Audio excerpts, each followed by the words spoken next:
anyway, in general, are very honest, right? They don't sugarcoat things. They tell you exactly how it is. They tell you you're ugly. They tell you, you know what I'm saying? They say you're fat, you're gross, you're this, you're that. And it's because hurt people, right?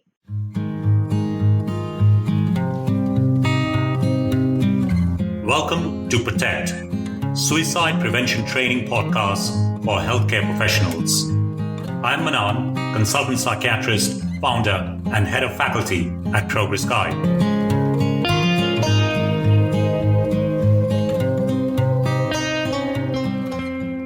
So we have today with us Ashley P. Evans, who is a psychiatric mental health nurse practitioner from Waco, Texas.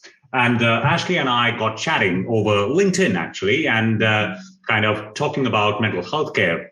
And as many of you in the podcast world know, we have been designing a new course called 7 Safe Steps, which is really aimed at inpatient nursing. At least version 1 is aimed at inpatient nursing. So those of you who are watching us on YouTube, that's the kind of book that's coming along for 7 Safe Steps. It's based on the Protect framework, which you all would be aware of. And we are translating it into how care is delivered on inpatient, in the inpatient setting.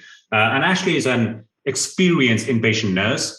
And we had a choice of having academics and come to talk to you. But actually, we thought that to make it more relatable, it is good to have someone who has been invested in inpatient psychiatric nursing and knows it up close and personal. So, as I said, welcome, Ashley. Why don't you tell our listeners a little bit about the journey that you have been on so far? Absolutely. Thank you so much for asking. Well, I started my career as a psych nurse back in 2016 in my home state of Alabama. And when I started, I went into an adolescent unit, actually. The psychiatric unit actually had half of it designated for children and adolescents, and the other half were for adults. And when I started in that adolescent unit, I learned very quickly that the unit was designated a state facility or a state unit because those children were wards of the state. And as you know, oftentimes children, you know, when they have any type of mental illness,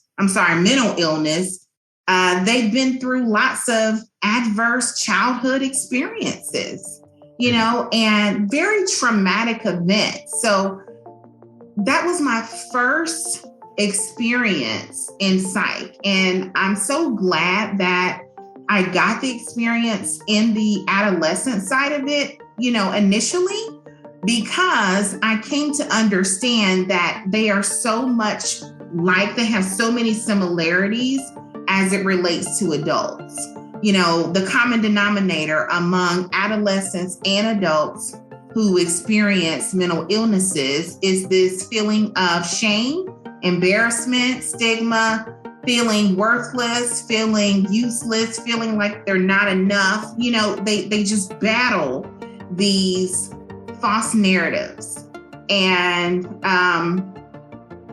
unfortunately, that's something that is across the whole gamut. Like I said, whether you're an adolescent patient or an adult. And, you know, as a clinician or as a psychiatric nurse, you're constantly trying to, the very best you can, build the patient up, motivate the patient, encourage the patient, get them to really reverse or retrain their brain into accepting the fact that those are lies, you know, and that it's the disease, the illness that they have that's trying so desperately to convince them of the things that are not true, but it seems so true to them in the moment.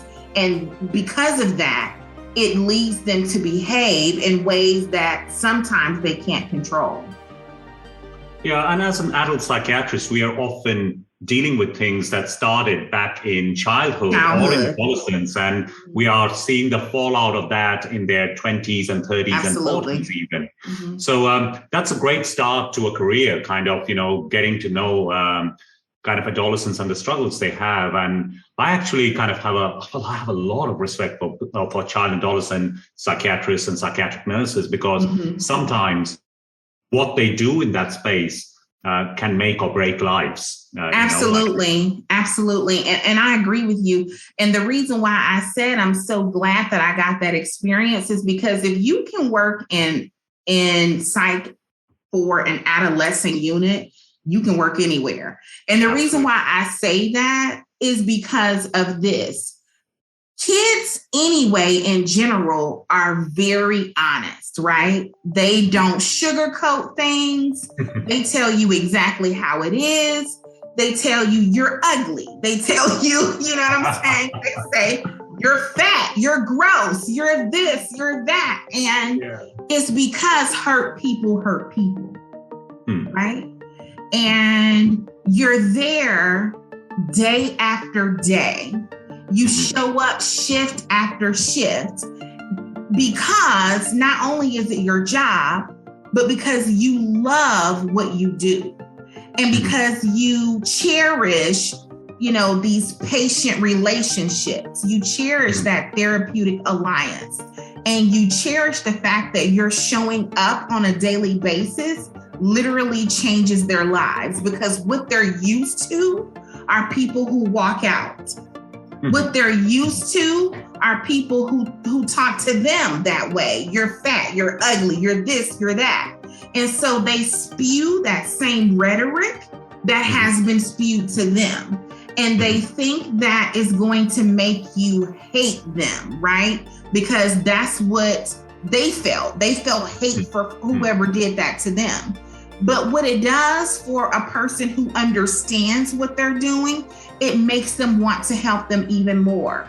It made my heart melt for them even more. And it made me want to, just so desperately help them and really connect, because you want to get that guard down so that you can develop trust. And that trust, as you know, has been broken so many times with this population. We all know Erickson so well, right? And Erickson and his stages of development, his 7 stages. And one of them is trust and mistrust, which occurs from the time we're itty bitty children. And what has happened to them is that because their trust was never built, they have created a mistrust that has carried from the time that they were very young till, all the way up into adulthood. And it is how they develop their schema in life. It's how they, see any type of day in and day out occurrence. They see it out of that lens of how they were reared in that very negative way. So, like I said, just was a wonderful experience. Some days were very, very bad because, you have kids who have unbridled strength. You know what I'm saying? Like they have the strength that you wouldn't even understand, right? Unless you have seen them in action. It's because they have so much pain, Doc. That's built up within them. And all they want to do so desperately is to get that pain out. And sometimes that pain, when it comes out and, they unleash that strength, sometimes it is against the people who are caring for them, unfortunately. And Ashley, let me just, there was so much in there. I was literally having goosebumps as you were talking, so the first thing that I really want to kind of point out to my listeners, and I don't want this to get lost in the richness of all that you have said, is the bit around therapeutic alliance, right? And in Protect, we keep harping on about this concept of relational safety. Absolutely. Safety created within that scaffolding of a therapeutic alliance is far stronger than any risk assessment paperwork that you can do. Absolutely. So someone knowing that this person genuinely cares for me, and doesn't matter how much abuse I'm throwing at them, they keep coming back with more love and kindness and compassion. And that safety is a process. It's not an event. And every time you come back, you're kind of creating a layer upon layer of safety, kind of changing some of those schemas, the way in which they view the world. And that's a process. It's not an event. So that was really beautiful. I literally had goosebumps as we were talking about that. Wow. The second thing kind of you mentioned was kind of unbridled strength. That's something that is so important for us not to lose sight of. Mm-hmm. That, people, even in suicidal distress, they have a lot of strengths inside them, and they have kind of lost touch, lost connection with those strengths. And what we can do in order to connect them with their strengths. So, what you were saying was aggression, whether that be verbal aggression towards their inpatient psychiatric nurse, that's an outward expression of strength that has kind of gone disarray, or when it's interjected inside towards themselves, which kind of gives rise to suicidal feelings or feelings of desire to self-harm. In many ways, it's kind of a strength, and how we kind of harness that power of that strength, which kind of brings us to the third thing, which kind of you mentioned. You used the word pain. And in Protect, we kind of spend hours and hours trying to get people to create a new narrative, a narrative of pain rather than just of suicidal distress. So it's really, really important for us not to lose sight of those three things that you said, that if we can begin to look at that as an expression of their pain, but also an expression of their strength, we can begin to reframe the entire therapeutic alliance and the kind of connection we build with them. We have this term called empathy in action. And for me, what you were describing there was empathy in action, right? You were kind of, someone throws kind of bad words at you and you keep coming back with love and compassion. Absolutely. Every time you keep showing up, you keep serving them, like giving them that servant leadership. You know what I'm saying?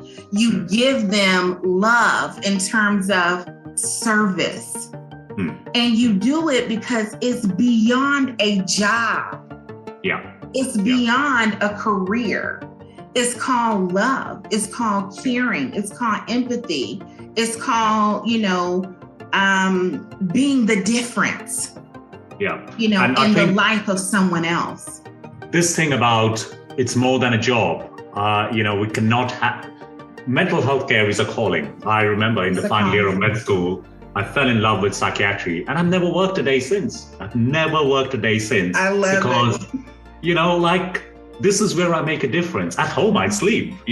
At work, I actually make a difference. I get to touch people's lives, and I kind of getting the same vibe from you. I love this chemistry. So great. So tell us so you started your career in kind of adolescent psychiatric care, inpatient, and then you kind of moved into adult psychiatric care after that? I did. So I was in adolescent psych for about a year, and then we relocated from Alabama to Texas, where my husband took a job.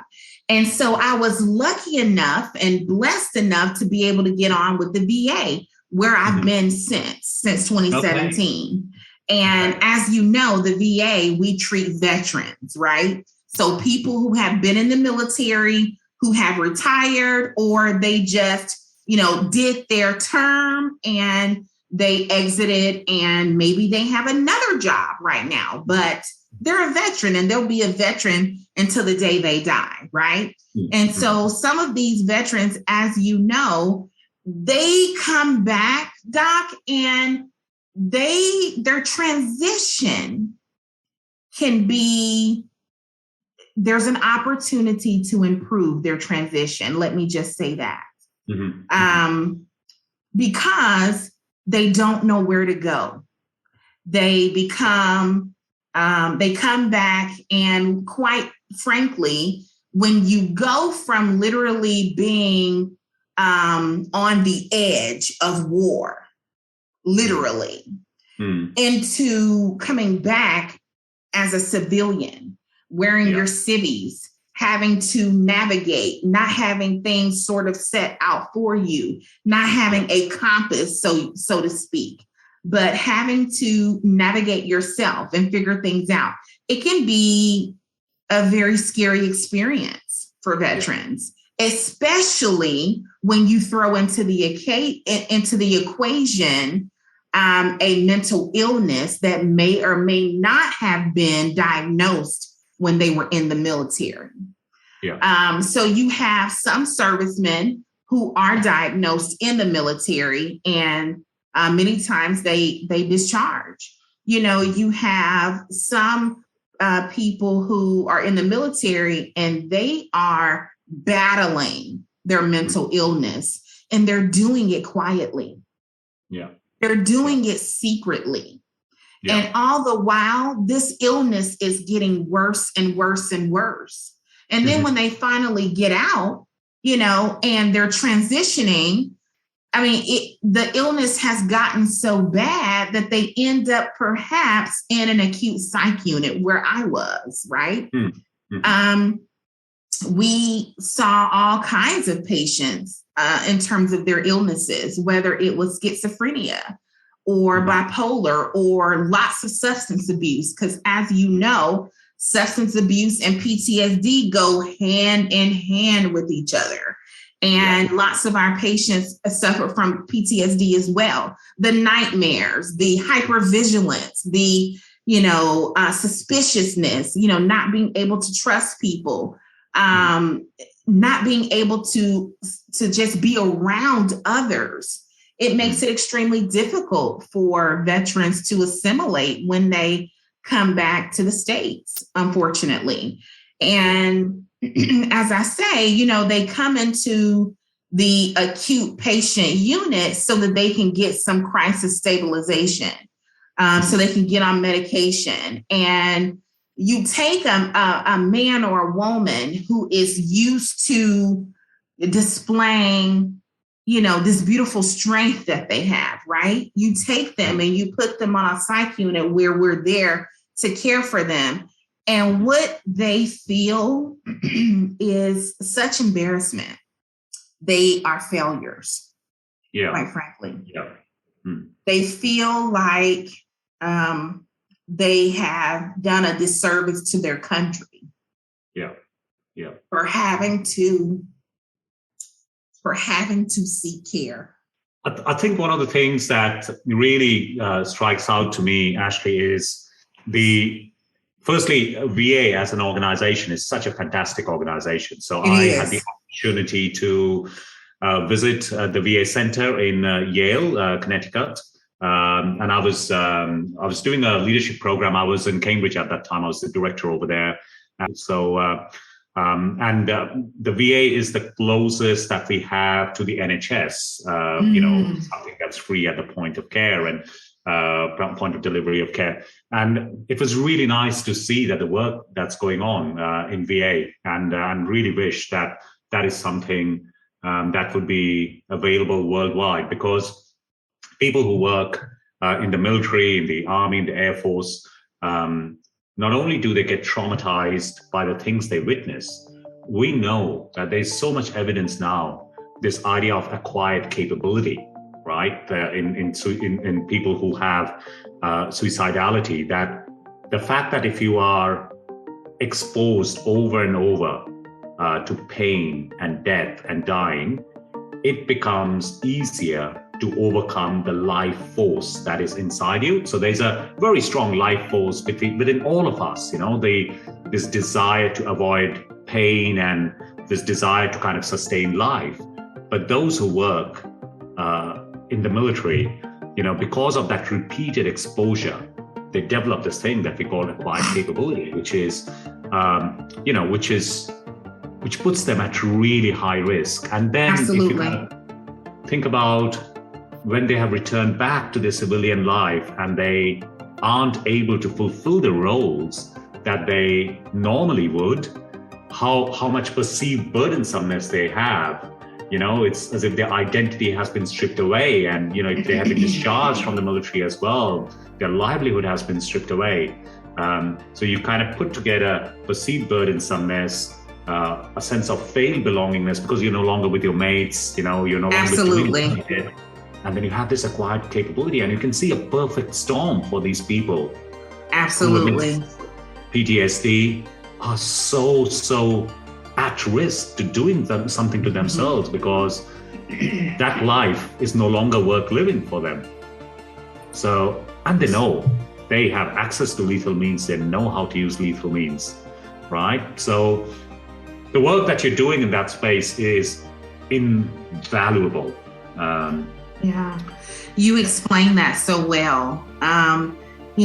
They go from the day in and day out, the throes of war or just being in that military space, to having to return back to their homes, which I'm sure, they have been dreaming about, right? But it's one thing to be with your peers and longing to be home.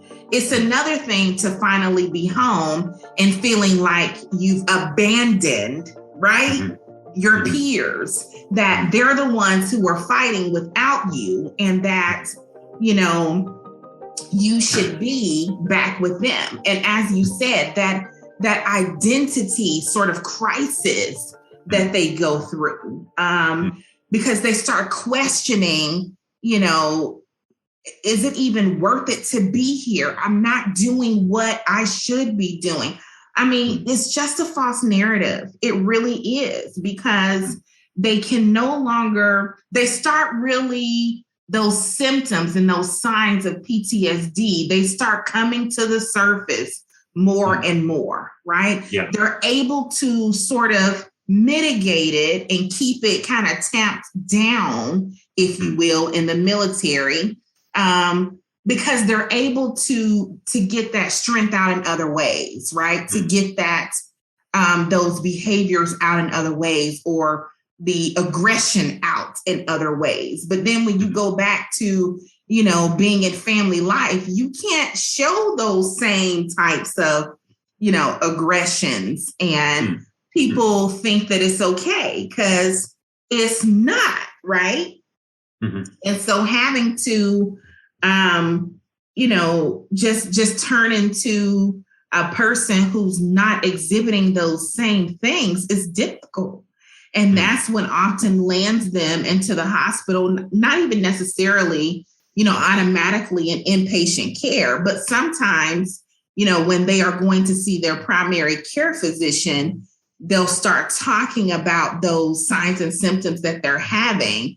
And fortunately, they will be referred to a mental health clinic at that time, which they do a lot of care. So many wonderful resources. Yeah, like both with the adolescents, the work that you did, and the veterans, I think there is one common theme in there, which is the really harsh voice that they have inside their head, due to the trauma that they have experienced. And I think that's that's why the care we deliver really needs to be trauma informed, both for the children and adolescent and those people, the veterans.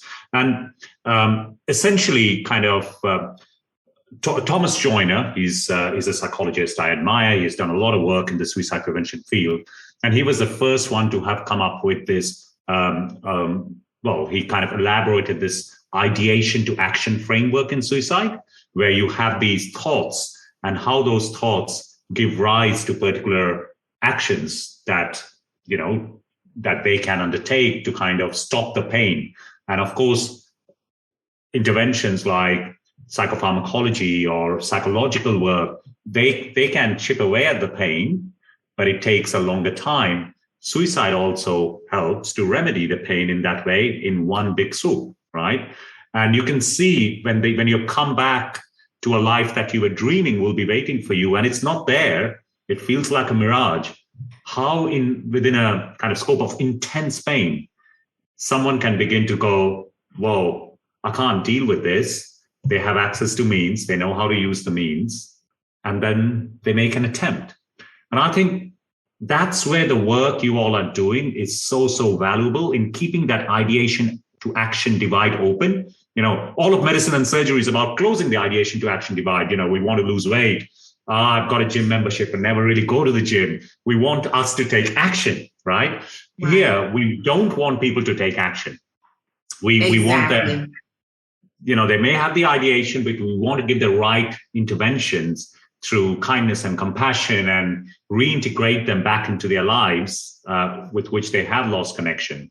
So, this work must be so fulfilling for you, the work that you're doing. Absolutely. And PTSD and substance abuse is something that is very interesting to me because PTSD, so often when our veterans are afflicted with PTSD, they don't even recognize that that's what the symptoms are, right? They don't connect them, right? They have the nightmares. They don't necessarily see it as PTSD. They have the hyper arousal, the hypervigilance. They don't see it. It's when you do the assessment that things start connecting. And especially, Doc, they don't understand that their exposure to blast over and over, even one time, can, create a TBI, which predisposes you to this PTSD, development. And so TBI, for many of our listeners, is traumatic brain injury. Yes. Often when healthcare professionals we talk, we just assume that everyone would know what TBI is. You're so right. But, thank you so much. Yes.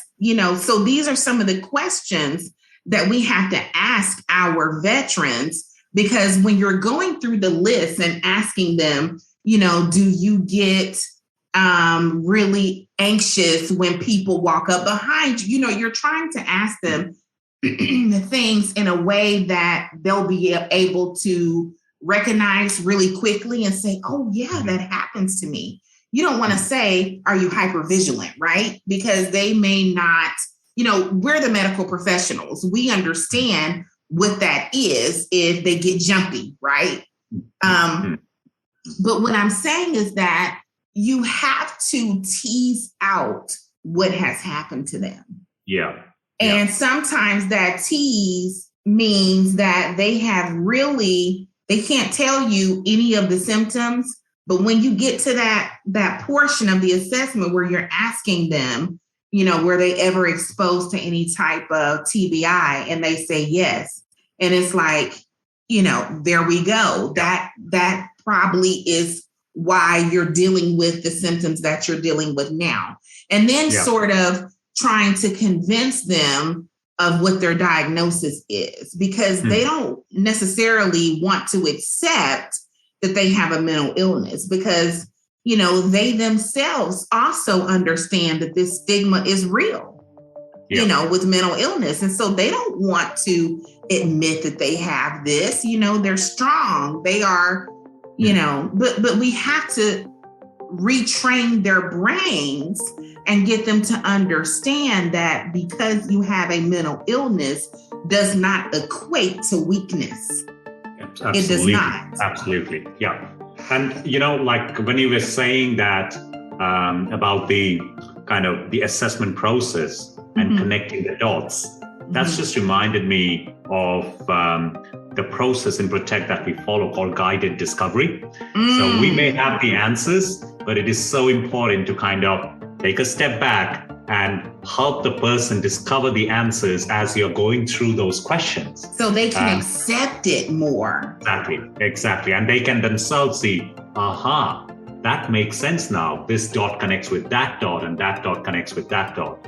Exactly. And we kind of do that a lot in safety planning because, the stuff we know will help. We maybe, as health professionals, we're often dying to tell people what they should be doing. Yes. And it's so hard to resist that temptation to advise and tell people. But actually, as you were saying, that they, that often people who come from the army or the Air Force, they are some of our best brains. They know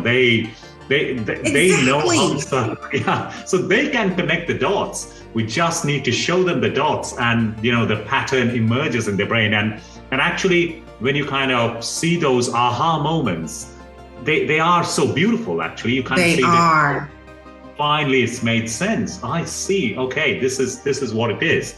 And I've had people from tears of joy to kind of tears of sadness. I've seen people kind of, I'm sure you must have as well. Absolutely. And it's so beautiful. You talked about beauty. What's so beautiful is seeing a patient come in so raw, Doc, who is so full of the signs and symptoms. I mean, every sign and symptom you could possibly imagine. They're the walking DSM-5, right, of PTSD, right? And seeing them transition from that person who signed in to getting this person on a regimen of medication, getting them, with a therapist or a psychologist, allowing them to start talking about those things that keep them up at night, to really get to the center of it all, deep down in that amygdala. You know what I'm saying? Deep down where the aggression is, where the terrors are, where those nightmares come from, the spaces that they don't want to go because they're afraid. But when they're doing it with someone, step by step, interlocked, with someone, arm in arm, they can do it and really get to such a beautiful space, a space where they can finally start letting go of those things that have them bound in their minds. And when you couple that therapy, which is very hard work, when you couple that therapy with some of the FDA approved medications, for PTSD, it's just a beautiful sight to behold, to see that patient come back in 3, 6, 9, 12 months, and they're completely transformed. Yeah. Ashley, we didn't plan this, but it's somehow worked out really well, because in Protect, we kind of say safety, which is a plan, the safety plan. The first link in the chain is presence. And we ended up talking about presence in the person's life. We kind of talked about relational safety. Then the next step is process. The process is one of guided discovery. And we ended up talking about guided discovery. What you were describing was absolutely spot on, guided discovery. And the third step, or the third link in the chain, is one of, so we've got the presence, the process, and the practice. And the practice needs to be solution focused. And I kind of get the sense that started going now is kind of creating that problem-free space, that kind of the search for solution, and kind of how you move a person who's really trapped amidst problems. You never have a problem person. It's a person amidst problems, and you're trying to help them find that way to working towards solutions. And you kind of started saying some of the psychological treatment, some of the medication, but then certain things about reintegrating back into the life which they had dreamt of when they were coming back. Absolutely. And a year down the line, that's where they are. Absolutely. And one other thing that I want to mention, so often the problems that people are facing, the things that keep them up at night, they don't understand that if they talk about them, it sort of minimizes the problem. But if you keep it inside, right, and you isolate, and, the family's going out to dinner, but you're staying inside, you barely want to eat anything. You're not sleeping. You're not resting. You're not eating. You sort of are perpetuating, right, the symptoms that you're facing. But when you start talking about them, words have power, and you're minimizing those things that are in your head, right, which are very real, but you minimize those things, and you you start to understand that they're way bigger in your head than they are when they are verbalized. Yeah. Yeah. So that's absolutely. very powerful too. Yeah. Yeah. And then having someone providing that relational safety, that scaffolding within which you can talk about those things in a safe environment without judgment. Absolutely. Someone holding space for you, if you will, allowing you to talk about things without the fear of being judged. That's what they need. Someone who can sit and listen to them and not interject with, well, this is what you need to do. That's not what they want to hear, right? Absolutely. They just want you to listen. We have a phrase called listen with fascination, right? Someone sharing their story with you, listen with fascination. Mind open, mouth shut, listen with fascination. I love that. If you want to pontificate, you can go and write a blog. I tell people that, but when you're listening, just listen. Listen with fascination. No, that's beautiful. I did want to talk to you about some of the challenges of inpatient nursing, particularly if you are supporting someone in suicidal distress. What are the challenges you see? And I'm very keen to address some of those challenges in the 7 Safe Steps programs that we are currently. Well, we have had the first round of delivery last week, where we kind of had 15 inpatient nursing, an experiential course, helping them with conversations that matter. And some of the challenges of providing nursing care for people who are very unwell came up many times. I'd just like to hear, particularly in the States, I don't know contextually if it's different across Australia and the US, but I'd love to hear from you. What do you see as some of the challenges? Absolutely. That's a great question, but I guarantee you, and I've never worked in psych across in a different country, but I guarantee you the challenges are the same. The challenges that we see in a day in and day out is, this lack of trust, this constant suspicion, this fear to really tell people what they're thinking and really be transparent about what they're experiencing, because they're fearful of sounding quote unquote crazy, right? They have a real fear of that. And so how do you get them to open up in conversation? What do you do? How do you help them open up? You know what? I believe it's just the same way that you do in adolescent care. It's this constant showing up. It's this constant, despite what you throw at me, sometimes quite literally, I'm still going to be your nurse. It's so funny that you are asking me that, because a couple of months ago, 2 years ago, when I decided that I wanted to be a psychiatric mental health nurse practitioner, I left the acute psych unit and I went to safety, quality and safety in another unit. I did that because in order for you to study and do your clinicals on acute psych, you can't work there too, right? Yeah. And what's funny is that a couple of months ago, I went back to the unit for some reason. I was there doing an inspection, and more than one veteran came up to me and said, "Hey, Miss Ashley, where you been?" And you know what? That's when I knew that I made a difference. Yeah. Right? Yeah.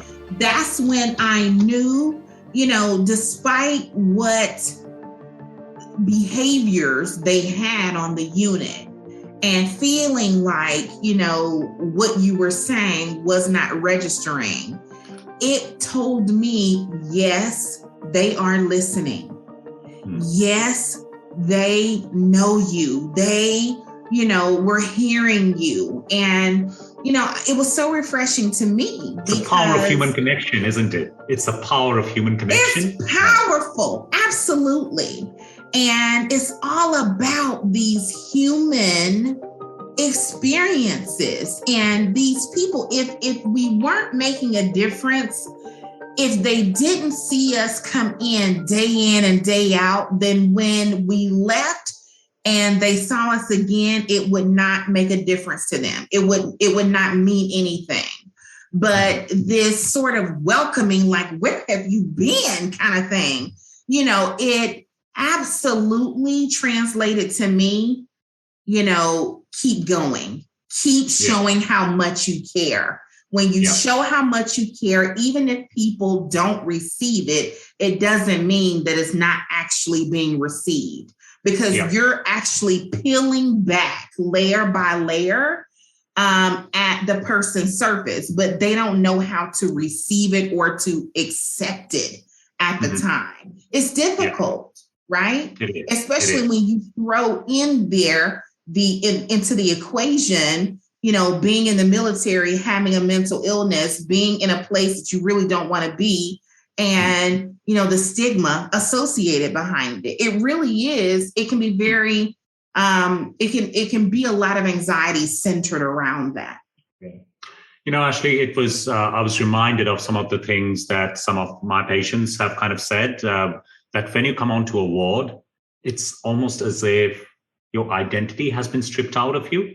You become a patient and you have stopped becoming a father, mother, husband, or a son, or a daughter. You stop becoming the baseball coach in your kind of local club, or you've stopped becoming a computer programmer, or kind of someone who has had a career in the US Air Force, say, for example. So it's as if your identity has been stripped away.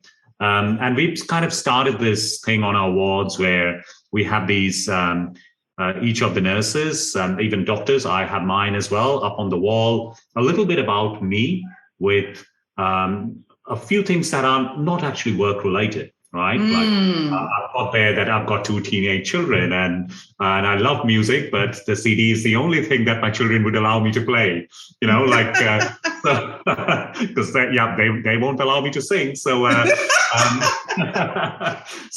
some little things about us. And to show you're a human.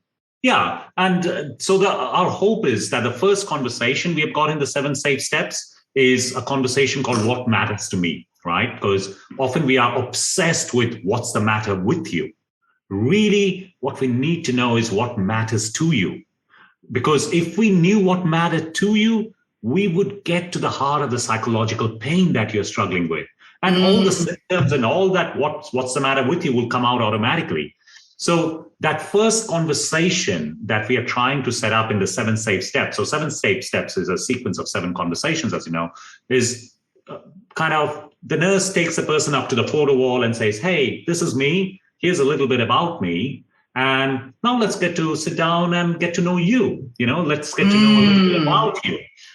Not about your illness, not about your symptoms, not about your diagnosis, but just who you are as a human being. And Absolutely. Let's make that human connection, because not only will that show us the source of pain, often what is the source of pain is so important to them that it's also the source of hope. This may be a relationship that's fallen apart. This may be work that makes their life meaningful. So it may be the source of their pain, but it also is the source of their hope, and how we help them reintegrate the two back together. Absolutely. It perhaps lies some of the secrets of healing and recovery. I love that.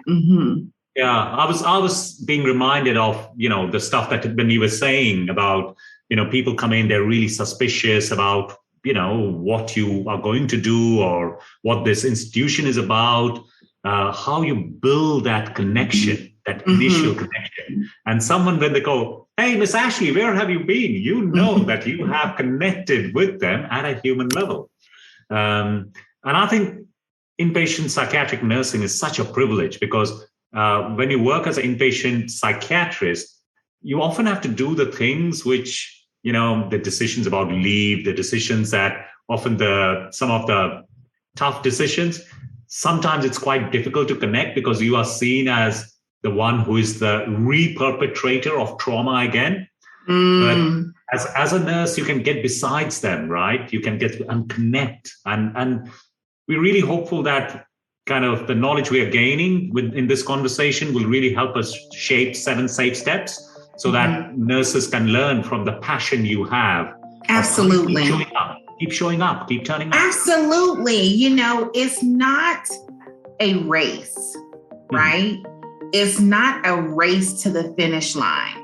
It's this very slow marathon, right? Mm-hmm. It's this very slow chipping away, this, being authentic, because it matters, Doc. If you have an exchange with a veteran or a patient and you're doing it in this very, this way that it's like very disconnected, right? Mm-hmm. Not warm, very cold, very structured, very, stiff and rigid. They're not going to respond to that. Yeah. But you know what? They might respond, but it's going to be in a very negative way. Yeah. Right? And, that brings me back to the premise behind the company that I created, Psych Life Tea Company, because, when you come onto a unit, as I stated, you're filled with anxiety, you're filled with fear, suspiciousness, you're afraid. You feel like people are going to judge you for being there yet again, I say in parentheses, because those are the things that our patients think. I can't go back there again. They're going to think I'm a failure. No, sir. No, ma'am. We feel like strength brought you back. Yes. In your head, you feel like weakness brought you back. Two very different things. And you have these beautiful messages, isn't it, on your kind of the t-shirts that you produce, positive messages about mental health. Yeah, Could you share a few of those messages? Like what kind of things have you, and sometimes I've seen they're just simple couple of words, but they're really hard-hitting kind of. Absolutely. When you see a person who is adorned with these, they have on these brightly colored tees and they are adorned with beautiful letters that say, never give up. There is hope.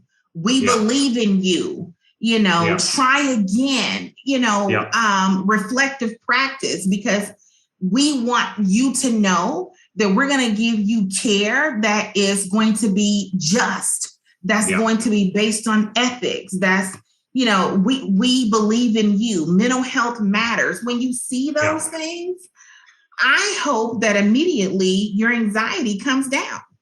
That you feel hope again, that you feel you can be helped.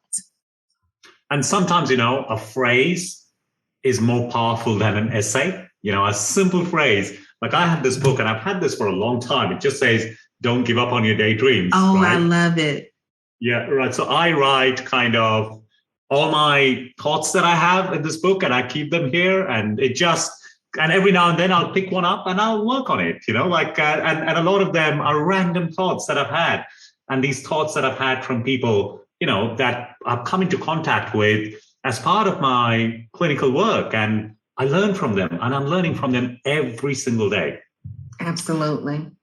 Look, Ashley, it's been so wonderful to kind of talk to you. And, thank you so much for giving up your Friday evening and after a hard week's work, sharing some of your knowledge with our listeners, kind of educating me as well. And I love the way you kind of began your journey on the adolescent word, and you kept saying, you keep coming back, you keep turning up. And that, in essence, is this idea of relational safety. There's a beautiful Zulu word called sawubona.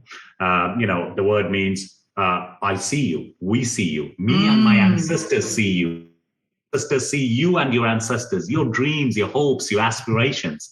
And, and it's such a powerful word. It's like a greeting. It's like a hello, right? Sawubona, and it kind of, to me, that embodies everything that you said in that first part when you're working with adolescents, that I see you. I don't just see this aggression towards me. I see the trauma. I see the strength. I see the pain. I see the hope. I see you for who you are. Absolutely. And that was absolutely beautiful. And just even thinking about it, I'm getting goosebumps. So thank you. Thank you so much for sharing that. It put simply, to me, that's the essence of relational safety. It's one of the founding steps of the Protect framework. It's one of the founding steps of the 7 Safe Steps programs that we are running now. So Really, really indebted to you for giving us your time. And I wish you all the best for the work that you're doing, spreading kind of positive messages, fighting stigma, those brightly colored teas. I hope everyone gets one of those. And I hope so too. Yeah, and a simple message goes a long way. It does. Way to fight stigma. And we all have a role to play. Absolutely. So, it's been an honor to be here with you tonight. I really appreciate the invite to come on and share my experience with you and your audience.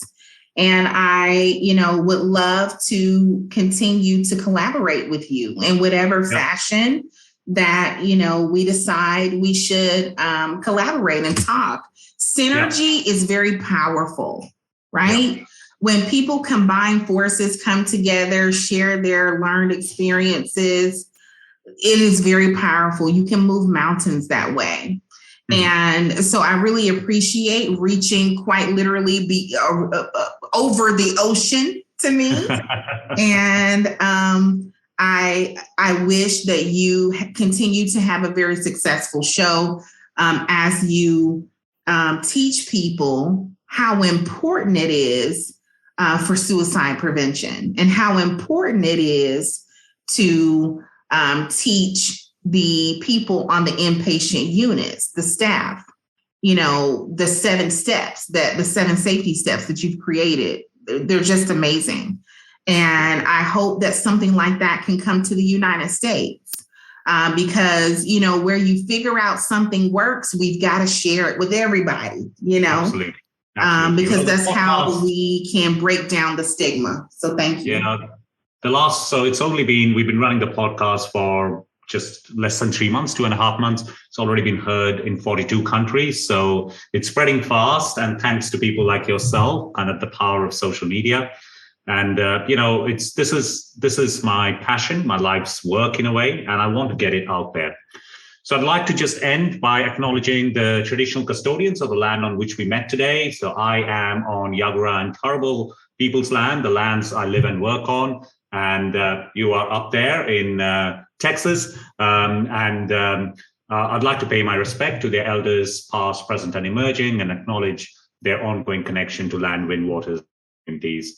And on that note, thank you, Ashley. Have a lovely weekend and hopefully chat soon. Thank you. Have a great evening. This brings us to the end of our first ever guest episode. Ladies and gentlemen, that was Ashley P. Evans, a passionate psychiatric mental health nurse practitioner from Waco, Texas. What did you make of the things she said? People who hurt you are actually hurting inside, and how remembering that can help create relational safety. How remembering that could help you turn up every single day, every shift, and respond with kindness and compassion and love when people throw back a lot of the hurt at you which they themselves have experienced. That thought definitely stuck with me. Whatever you made of it, do let us know. We love hearing from you.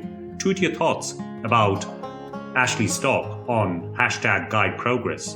It helps get the word out about the podcast and the wonderful work healthcare professionals are doing, and it challenges stigma related to suicide and mental health challenges.